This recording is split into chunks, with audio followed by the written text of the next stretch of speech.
One day before my daughter's wedding, my son-in-law said, "The best gift would be if you disappeared from our family."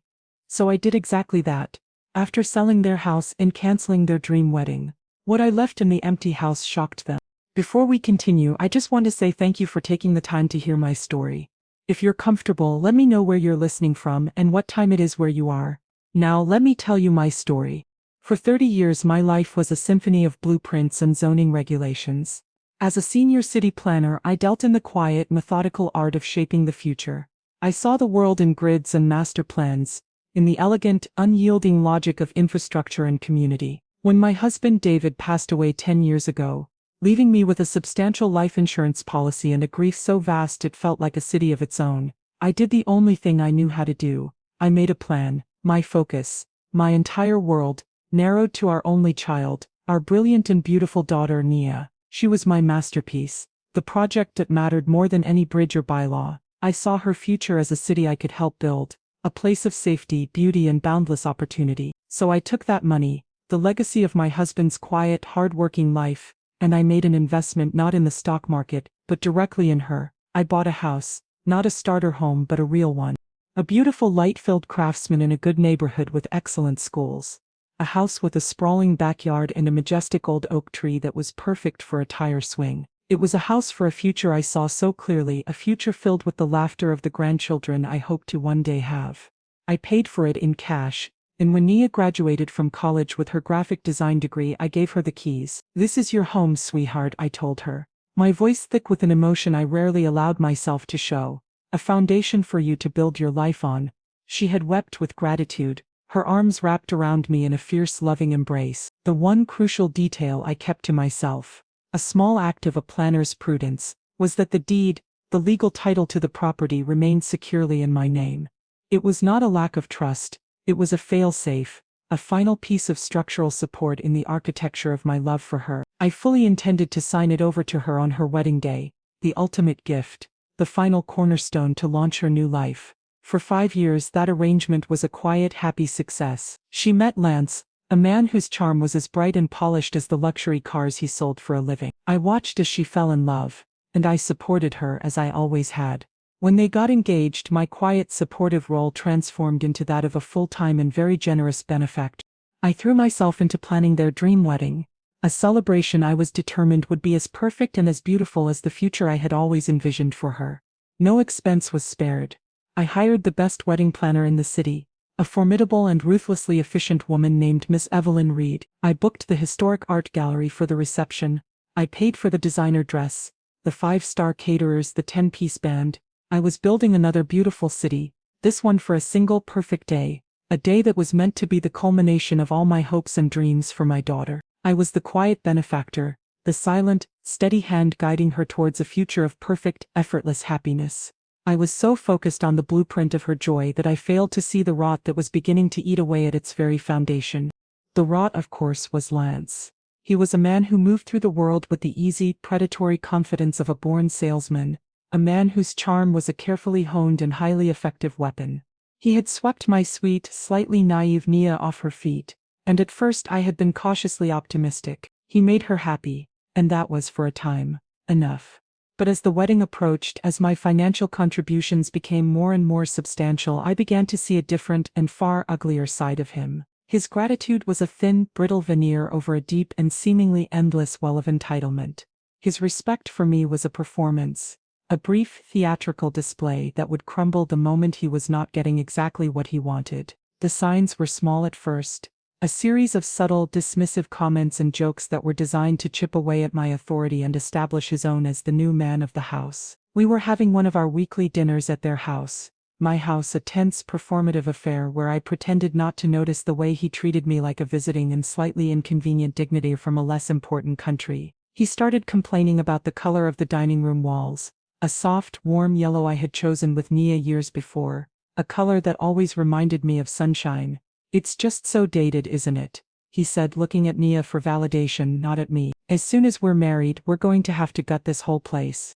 Bring it into the 21st century. Something more us."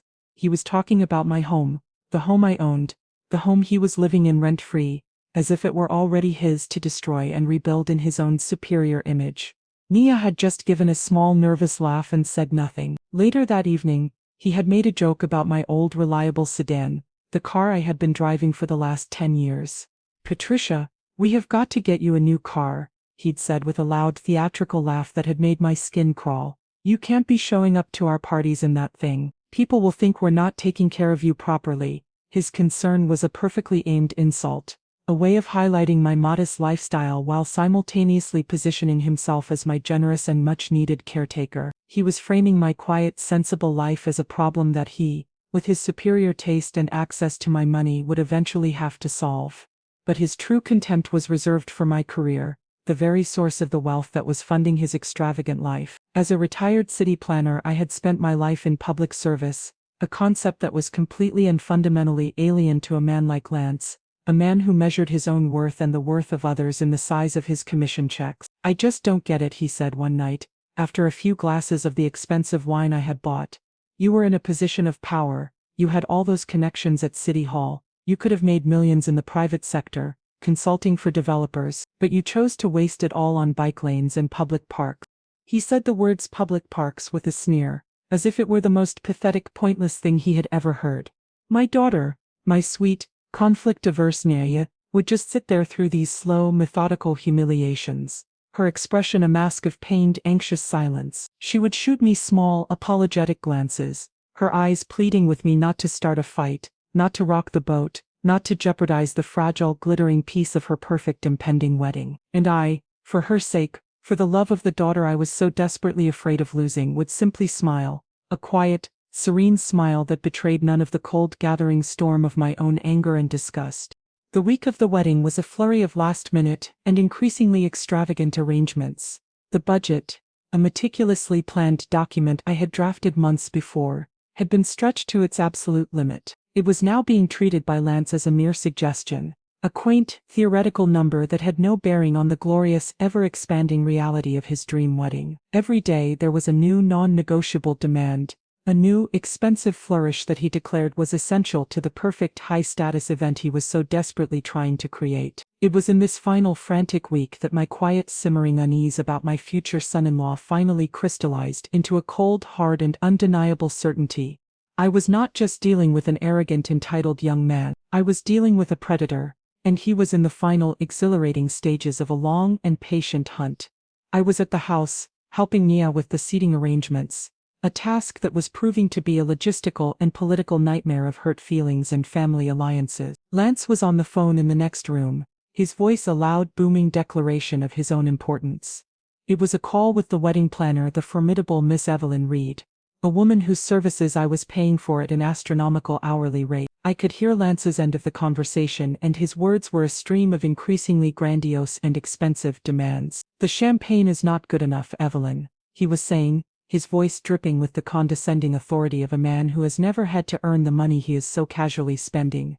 "I was at a party last week, and they were serving vintage Dom Perignon. The 2008. That's what we need, and I don't care what it costs. Just get it." There was a pause, and I could imagine Miss Reed on the other end, her pen hovering over the budget, a silent professional scream trapped in her throat. Then his voice rose again. "And the flowers. I feel like we're being cheap on the flowers. I want more.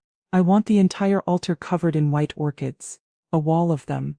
I want it to look like a jungle, a beautiful, expensive jungle." I looked at my daughter, whose face was a mask of pale, anxious stress. She knew as well as I did that these last-minute additions would add tens of thousands of dollars to the final bill, a bill that would be landing squarely on my own, already depleted, savings account. But she said nothing. She just continued to rearrange the small white place cards, her hands trembling slightly, as if the fate of the world depended on whether Aunt Carol sat next to Uncle James. I finally had to intervene. I could no longer stand by and watch this man burn through my life savings with such casual, arrogant contempt. I walked into the room where Lance was on the phone, a polite and firm interruption. "Lance," I said, my voice calm, "perhaps we should discuss these new expenses before you approve them." He turned to me, the phone still pressed to his ear, and the look on his face was one of pure, unadulterated fury. He held up a hand, a silent, imperious command for me to wait, and then he finished his call with the planner. "Just do it, Evelyn," he snapped into the phone, And send the revised invoice to Patricia. She'll take care of it. He hung up, and then he turned his full venomous attention to me. The charming, handsome facade was completely gone, replaced by the ugly, snarling face of a man whose absolute authority has just been questioned. "What did you just say to me?" he hissed, his voice a low, dangerous growl. The final, irreparable crack in our fragile, fictitious family had just appeared. The argument that followed was not a loud, screaming match. It was a cold, quiet, and utterly brutal execution. Lance did not raise his voice.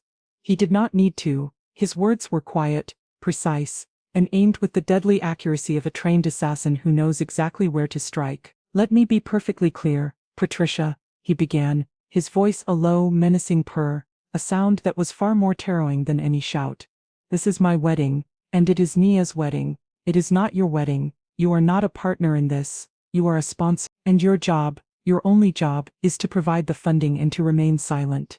You do not get a vote. You do not get an opinion. Your only role in this entire year-long process is to sit quietly in the corner and sign the checks." I stood there, stunned into silence by the sheer, breathtaking audacity of his entitlement. He was a guest in my house, a man whose entire lavish lifestyle was being underwritten by my own quiet generosity, and he was speaking to me as if I were a disobedient and slightly stupid employee who had just overstepped her bounds. I looked past him, to my daughter who was standing in the doorway, her face pale, her eyes wide with a look of terrified, helpless horror. I looked at her, a silent, desperate and primal scream in my own eyes. "Say something," my heart cried out. "Defend me. Tell this man that he cannot speak to your mother this way. Be my daughter." But she said nothing. She just stood there frozen, a silent, terrified spectator at her own mother's humiliation, her body a statue of fear and indecision. Her silence was a choice to side with her tormentor over her mother, and it was a choice that was in its own way more cruel and more devastating than any of his words. I turned my attention back to Lance. My own voice, when I finally found it, was shaking with a cold and profound rage. "You are living in a house that I bought," I said, my voice a low, trembling whisper. "You are about to have a wedding that I am paying for. You have no right." He cut me off. A short, sharp and deeply contemptuous laugh. "Right?" he sneered, his handsome face twisting into an ugly, unfamiliar mask. "You want to talk about rights? Let's talk about rights. My right is to have a perfect wedding day, a day that is not overshadowed by your constant judgmental presence, by your sad little penny-pinching sighs. My right is to start a life with my wife in our own home, without her mother hovering over us like a sad little and deeply unwelcome ghost." He took a step closer, his eyes cold and hard, his voice dropping to a final executing whisper, a whisper that was meant to be the final killing blow. And then he delivered the line, the one that would sever the last fraying thread of our fragile, fictitious family, the line that was the culmination of 2 years of his own simmering resentment. "You want to give us a wedding gift?" he asked, his voice a masterpiece of quiet, venomous cruelty. "The best gift would be if you disappeared from our family." The ugly final words of his ultimatum hung in the air, a poison that seemed to suck all the oxygen out of the room. He had not just asked me to leave, he had asked me to cease to exist, to voluntarily erase myself from my own family, from my own daughter's life. It was a demand of such monstrous and profound selfishness that it almost defied comprehension. He stood there, his chest puffed out, a look of grim, triumphant satisfaction on his face. He had finally said the thing he had been wanting to say for years. He had drawn his line in the sand, and now he was waiting for my surrender, for my tears, for my pathetic, pleading and ultimately obedient retreat. But it was not his reaction that I was watching. It was my daughter's. Nia had heard every word. She had seen the look on my face, a mask of pure, stunned and heartbroken disbelief, and she had seen the look on her fiancé's face, a look of cold, hard and unrepentant cruelty. This was her moment. This was the moment where she would finally, after years of passive, silent complicity, be forced to choose. I looked at her, my daughter, the center of my entire universe, and my eyes were a silent, desperate and primal scream. "Choose me," my heart cried out. "Choose your mother. Choose love. Choose decency. Choose the woman who gave you everything over the man who is trying to take it all away." She stood there, frozen in the doorway, her face a pale, agonized mask of indecision. Her eyes flickered from my face to Lance's, her entire body trembling with the force of her own internal and unwinnable war. I saw a flicker of her old self, the good, kind, and loving daughter I had raised. I saw the tears welling up in her eyes, the dawning horror at what she had just heard.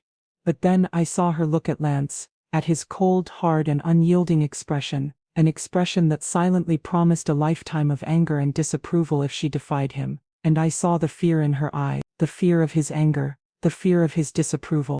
The fear of losing the perfect, glittering and fraudulent life he had promised her, a life that was now less than 24 hours away. And her fear, in the end, was a more powerful force than her love. She looked away from me. She looked down at the floor, and she said nothing. Her silence was her answer. Her silence was her choice. Her silence was a betrayal so profound, so absolute, that it was more devastating than any of Lance's cruel, ugly words. In that moment, the heartbroken and loving mother in me finally and irrevocably died, and in her place, a different woman was born. A woman who was a stranger to me, a woman I had not seen in a very long time. It was the woman who had spent 30 years as a city planner, a woman who understood that when a structure is rotten to its core, when its very foundation is compromised, you do not try to repair it, you condemn it, you tear it down, and you build something new and stronger in its place. I went home to my own small, quiet apartment, the apartment I had kept as a refuge from the noisy, chaotic and emotionally bankrupt world of my daughter's home. The profound, searing hurt was a physical thing, a cold, heavy weight in my chest, but beneath the hurt, a new and strangely liberating feeling was beginning to take root. It was the feeling of a cold and absolute clarity. The city planner, the woman who had spent a lifetime making logical and often difficult decisions for the greater good of a community, had taken over. My love for my daughter had been a kind of fog, a sentimental haze that had blinded me to the hard, ugly truth of my situation, for far too long. But that fog had now been burned away by the fire of their dual betrayal, and I could, for the first time, see the entire ugly landscape with a perfect and terrible precision. My love had been met with contempt, my generosity had been met with entitlement, and my very presence had been met with a demand for my own erasure. I had been a fool, a loving and generous and incredibly patient fool. But I was not a fool anymore. I sat down at the small, antique desk in my living room, the desk that had been my own father's, a piece of solid, dependable oak in a world that had suddenly become flimsy and unreliable. And I began to make a new plan.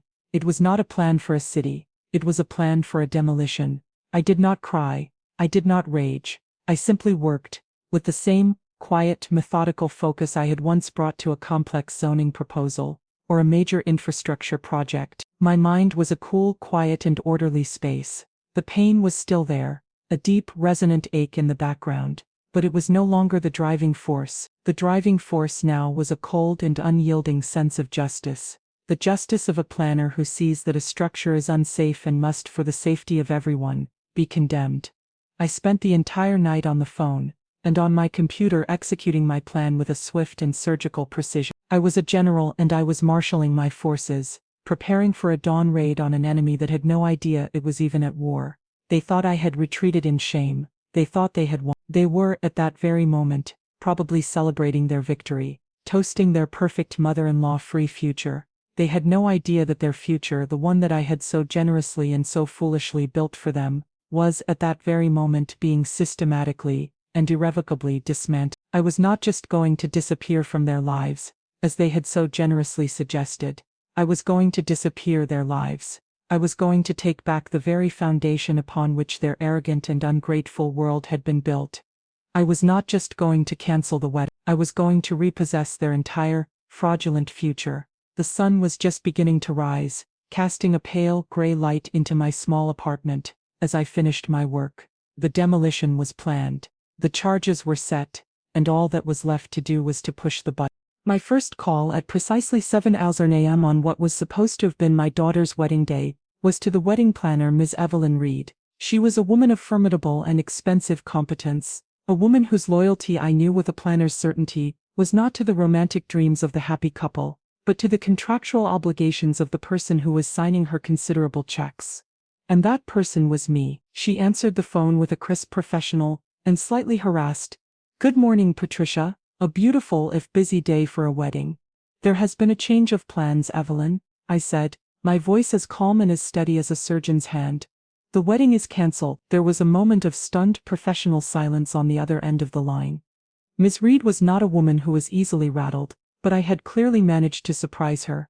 I could almost hear the sound of her perfectly organized world grinding to a halt. Cancel, she finally managed to say, her voice a mixture of disbelief and a new dawning horror at the thought of the logistical nightmare that was about to unfold on her watch. But, the guests are arriving, the flowers have been delivered, the caterers are already on site. We can't just cancel. Yes, we can, I confirmed, my voice a flat, non-negotiable statement of fact. Effective immediately. I am the sole financier of this event, as you and I are both well aware, and I am officially and irrevocably withdrawing all funding. I want you to invoke the cancellation clauses in every single one of our contracts. The caterer, the florist, the orchestra, the venue. I want you to inform all of them that the client has cancelled, and that any and all non-refundable deposits are to be forfeited. I also want you to call every single guest on the guest list, and inform them that the wedding of Nia Jones and Lance Price will not be taking place today, or ever. But why? She stammered, her professional composure finally cracking under the sheer seismic shock of my command. What happened? Is Nia all right? Let's just say there has been a fundamental disagreement between the principal investors, I said, my voice as cold and as hard as the marble floors in their mansion. Your final invoice for your time and for the considerable cancellation services you are about to perform should be sent directly to me.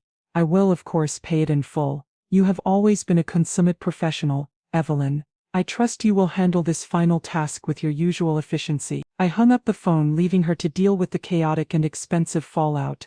The first charge had been set. The beautiful $500,000 city of their dream wedding was about to be reduced to a pile of smoldering contractual rubble. My second call, at precisely 7:15 a.m., was to a woman named Sarah, a sharp, aggressive and highly successful real estate agent I had known for years from my time at the city planning department. She was a shark, a woman who lived for the thrill of a quick, high-value sale, and she was exactly the kind of shark I needed for the next phase of my plan. Sarah, I said, the moment she answered, my voice as brisk and as professional as her own. It's Patricia Jones. I have a property I need to sell, immediately.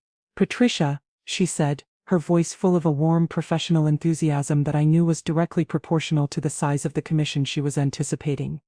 Good to hear from you. It's been too long. What have you got for me? Something good, I hope.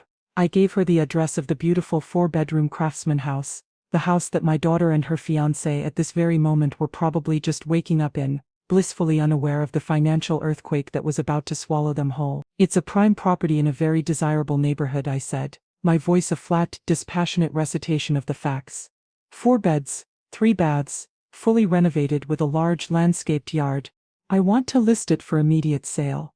There was a moment of surprised silence on the other end of the line. Sarah knew the house. She had been to a housewarming party there years ago. She knew, as did everyone in our social circle, that it was where my daughter lived. Are you sure, Patricia? She asked, her voice a little hesitant, a rare note of caution in her usually aggressive tone. That's Nia's place, isn't it? It is my place, Sarah, I corrected her, my voice as cold and as clear as a winter morning. The deed is in my name, and my name alone, and I have decided that it is time to liquidate the asset. The use of the cold financial term liquidate the asset was a clear and deliberate signal to her. This was not an emotional decision.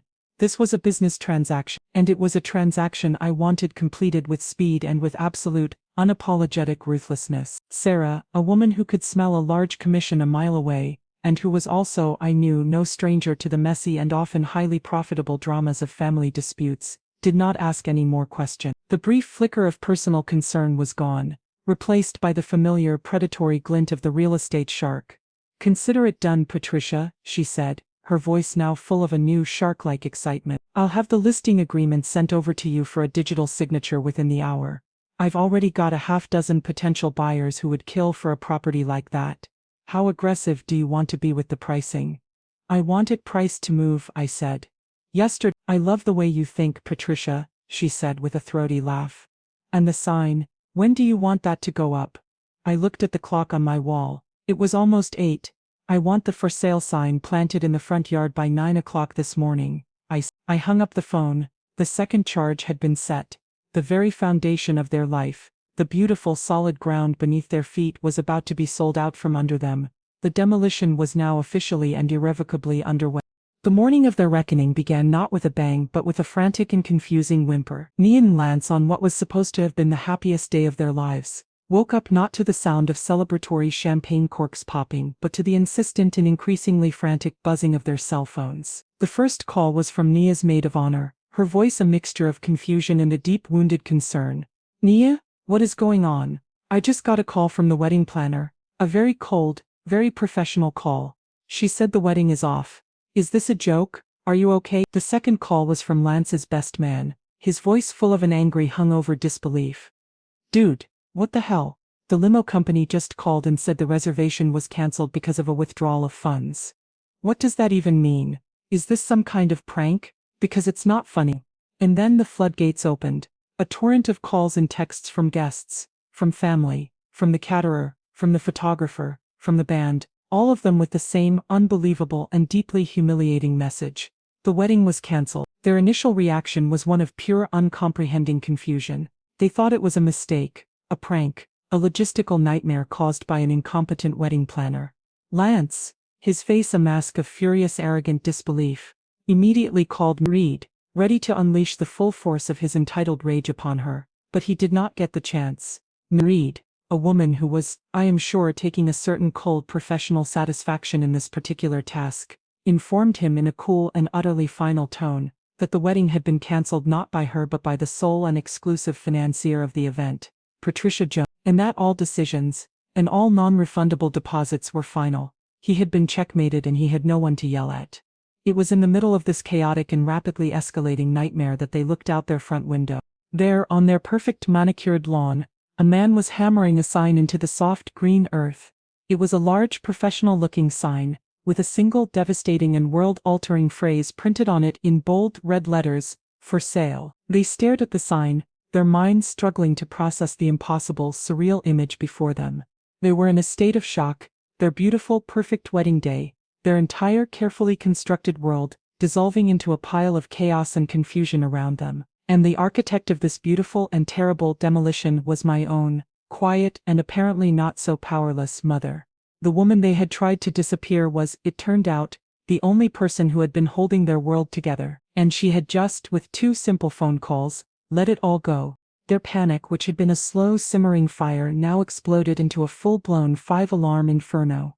They rushed out of the house, still in their pajamas, a shocking and deeply satisfying breach of their own carefully constructed image of perfect, effortless elegance. They confronted the real estate agent who was at that very moment attaching a lockbox to their front door. The agent, the cool and utterly unflappable Sarah, simply handed them her business card and told them with a polite and deeply unsympathetic smile that if they had any questions they should direct them to the property's legal owner, Patricia Jones. She then added, with a final professional and deeply cutting flourish, that she would be hosting an open house for prospective buyers that very afternoon, and that they would need to make the property presentable. They rushed to the wedding venue, a desperate last-ditch attempt to somehow salvage the day, to reverse the irreversible tide of their own self-inflicted doom, but they were of course too late. The venue, which should have been a bustling hive of floral arrangements and champagne fountains, was dark and empty and locked. The beautiful $500,000 city of their dreams had already been dismantled, its gates firmly and irrevocably shut. Defeated and now consumed by a new and terrifying sense of dread, they returned home. As they walked up their own driveway, they saw a large unmarked moving truck parked at the curb. The front door of their house, their beautiful, solid and dependable front door, was wide open, and a team of efficient and unsentimental movers were in the process of carrying all of their worldly possessions out of the house and loading them into the truck. Not all of their possessions, of course, just the ones that I had bought, which, as it turned out, was almost everything. The expensive, minimalist, Scandinavian sofa, the giant 80-inch flat-screen television, the state-of-the-art stainless steel kitchen appliances, the beautiful antique, 10-foot dining room table, the 4-poster, king-sized bed from their master bedroom. One by one, the physical, tangible symbols of their beautiful and fraudulent life were being systematically and legally repossessed by the woman who had, in her foolish maternal generosity, provided them in the first place. By the time the movers had finished, the house was a hollow, echoing shell. The beautiful, warm and inviting home I had created for my daughter was gone, replaced by a cold, empty and sterile space, a perfect physical manifestation of the emotional emptiness of their own lives. They stood in the doorway, their faces pale with shock, their minds unable to process the sheer speed and totality of their own ruin. They had woken up that morning as the king and queen of their own, small, glittering kingdom, on the verge of the greatest celebration of their lives. And now, just a few hours later, they were standing in the ruins of that kingdom, with nothing left but the bitter and undeniable taste of their own consequences. They had asked me to disappear. They had no idea that when I left, I would be taking their entire world with me. In the center of the vast, empty living room, where their expensive designer sofa had once been, sat a single large and unassuming moving box. It was a plain, brown, cardboard box sealed with a single strip of packing tape. It was the only thing the movers had left behind. Taped to the top of the box was a simple white envelope, with my daughter's name, Nia, written on it in my own, familiar and now probably quite terrifying, cursive. This was my final gift to them, the final, and most important piece of my carefully executed demolition plan. It was not a gift of love. It was a gift of truth, a final, and inarguable accounting of their own profound and spectacular failure. They approached the box with a new and understandable sense of trepidation. They had no idea what to expect. A bomb? A collection of their own discarded trash? They opened it, their movements hesitant, their faces a mask of fear and a new, dawning sense of their own, absolute powerlessness. Inside, there was nothing dramatic, there was nothing dangerous, there was only a collection of neat and meticulously organized, 3-ring binders. I am, and always will be, a planner, and my final presentation to them was as organized, as logical, and as devastatingly precise as any city plan I had ever drafted. They were about to be given a guided tour of the true cost of their own ungrateful lives. The first binder was labeled, simply, The House. Inside, in chronological order, were copies of every single document related to the home they had just lost. The original purchase agreement, showing the full 7-figure price paid in cash by me. The canceled check for the down payment, drawn from my own personal account. The mortgage statements for the past 5 years, with highlighted sections showing the numerous times I had had to make their payments for them when they had forgotten, or when Lance's commission check had been delayed. The property tax bills, all paid by me. The homeowner's insurance statements, all paid by me. It was a complete and undeniable financial history of the foundation of their life, a foundation that they had not built, but had simply and ungratefully occupied.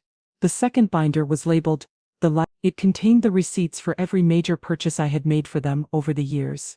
The 2 luxury cars in the now empty garage, the furniture, the appliances, the expensive private school tuition for their children that I had quietly subsidized, the student loans for Nia that I had paid off as a wedding gift, a gift that was now officially rescinded and included in the final tally. It was a ledger of my own, quiet and constant generosity, a generosity they had mistaken for an endless and unconditional resource. The final binder was the thickest. It was labeled, The Wedding. Inside was every single eye-watering and now completely useless receipt for the dream wedding that would never happen. The $50,000 deposit for the venue, the $20,000 invoice from the caterer, the $15,000 bill from the florist. Page after page of my own foolish, and now deeply regretted, extravagance, a paper trail of my own blind love. And on the final page of the final binder, I had printed a single, simple and beautifully designed invoice. It was an itemized list of every single expense in all 3 binders, a grand and staggering total of my 5 years of unacknowledged and unappreciated financial support. And at the bottom of the page, where a total would normally be, I had simply typed one single and devastating phrase, The cost of your ingratitude. Naya, her hands trembling, her face a pale, tear-streaked mask of pure unadulterated shock, finally reached for the white envelope that had been taped to the top of the box. She opened it. Inside, there was not a letter, there was no angry accusatory diatribe, there was no final parting shot of maternal disappointment. I had already said everything I needed to say in the cold hard and undeniable language of the receipts, in the silent screaming testimony of the empty rooms around them, the love, the lectures, the lessons. They were all over. All that was left was the final, simple and deeply impersonal transaction. The envelope contained 3 simple and life-altering items. The first was the original and official deed to the house, the legal document that she had, I am sure, never bothered to look at in her entire life. And on the line for the property's sole and legal owner was my name, and my name alone, Patricia Jones. It was the final, irrefutable proof that the life she had thought was her own had been nothing more than a long-term and very generous loan. A loan whose terms had just been, with her own silent complicity, irrevocably violated. The second item was a single newly cut key. It was a simple, unremarkable-looking key, the kind you might get from any hardware store. It was attached to a plain plastic key ring, with a small white tag on which was written a simple and unfamiliar address. The third and final item was a small, simple and elegantly printed note card. The note was not long, it was not emotional. It was a simple and final statement of fact. The last piece of planning from a woman who had finally, after years of thankless and soul-crushing effort, planned her own and absolute freedom. The note read, "You said you wanted me to disappear. I have. I have taken back what was mine. These are the keys to a one-bedroom apartment I have prepaid for the next 3 months. After that you are on your own. Goodbye." That was it. No final plea for love. No offer of reconciliation.